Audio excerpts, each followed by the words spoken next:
بود پادشاه وزیرش سه سوال کرد. وزیر سه سوال کرد. گفت وزیر سه سوال، اگر این سه سوال بدانی جواب بگوی تو وزیر باقی میمانی، وزارت در اختیار توست. اگر که ندانی میتونی وظیفه را کرسی را خالی بکنی. وزیر گفت چی سوال است؟ پادشاه گفت سوال یکمین، خدا چی کار میکنه؟ خدا چی میخره؟ خدا چی میپوشه؟ سوالا هم سوالای تعجب آور است. خدا چی میخره؟ خدا چی میپوشه؟ خوبش گوش کنین برادر عزیز، قصه بسیار تکان دهنده است، قصه بیدار کننده است، انسان بیدار میکنه. خدا چی میخره؟ کی میدونه خدا چی میخره؟ کسی نمیدونه. خدا چی میپوشه؟ خدا چی کار میکنه؟ وزیر حیران شد و عجب سوالی است. همه علما را فریاد کرد. پادشاه گفت وزیر یک ماه وقت داری، در یک ماه جواب اگر نگرداندی کرسی را خالی میکنی، جات کسی دیگر میشینه. علمای بسیار را جمع کرد. گفت داملاها بزرگا، سوال چنین است، خدا چی میخره، چی میپوشه، چی کار میکنه؟ باید این سه سوال شما جواب بگین. علما میگن وزیر چنین سوالی در یک جای نآمده است که خدا چی میخره، کدام نماد طعام میخره، کدام نماد آب مینوشه. نآمده است، خدا نیازی به اینا نداره. و پوشاک خدا را هم در هیچ جا نآمده است که چی متریال، چی پوشاک، چی نمود. و کار خدا را ما نمیدانیم که خدا چی کار میکنه. خدا همه کار را میتونه کرده، اما که تو میگی الحال چی کار میکنه، ما نمیدانیم چی کار میکنه. یک ماه جست، روزها بسیار کم ماند، یک روز و دو روز ماند. پادشاه هر وقت میدید وزیر روزها بسیار نزدیک شده است، اگر جواب نیافتی وزارت خالی میکنی. وزیر بسیار غمگین. وظیفه دست دادن کار آسان نیست برادر عزیز.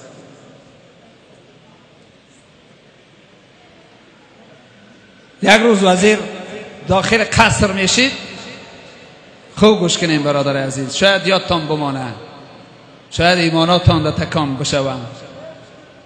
وزیر داخل قصر میشید. یک غلام سیاه پوستی در سر رش ایستاد، نگاه کرد که وزیر بسیار ضیق است. گفت جناب وزیر چرا ضیق هستین شما؟ گفت آلی بعضا ما کس به نظر نمیگیریم، یا نفری را به نظر نمیگیریم که پیش خدا همون بلند است برادر عزیز.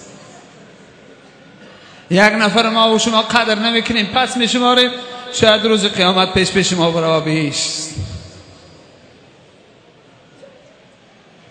گفت تو غلام به کار ما چی؟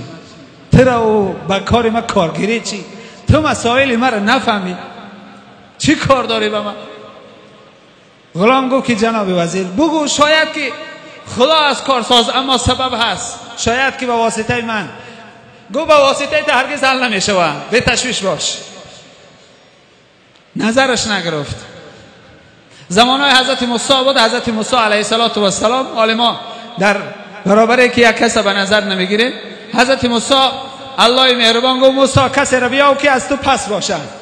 حالا تواضع پیغمبرا را ببینیم. چنین تواضع نباشه برادر عزیز، ما و شما بالا نمیریم پیش خدا، مقام هم بالا نمیشوند. حضرت موسی کاف این را میدید، اون را میدید، هر کسی را نظر میکرد، کسی را چیزی را از خودش پس نمیافت. یک جا رفت یک سگ دید، یک سگ. گفت همین سگ شاید از من پس باشه.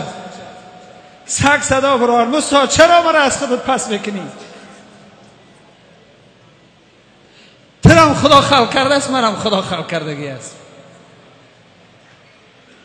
چرا من را نظری پس میگیری؟ حضرت موسی گریان شد. خدایا گفت من از خودم پس کسی را نمیام.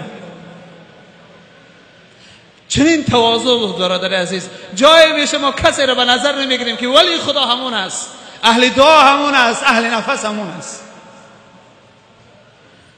غلام وزیر نظر نگرفت، سختش گرفت. غلام کو بگو. گفت که پادشاه سوال داده است. گفت چی سوال؟ گفت سه سوال است. خدا چی میخره؟ خدا چی میپوشه؟ خدا چی کار میکنه؟ گفت نمیدانی خدا چی میپوشه؟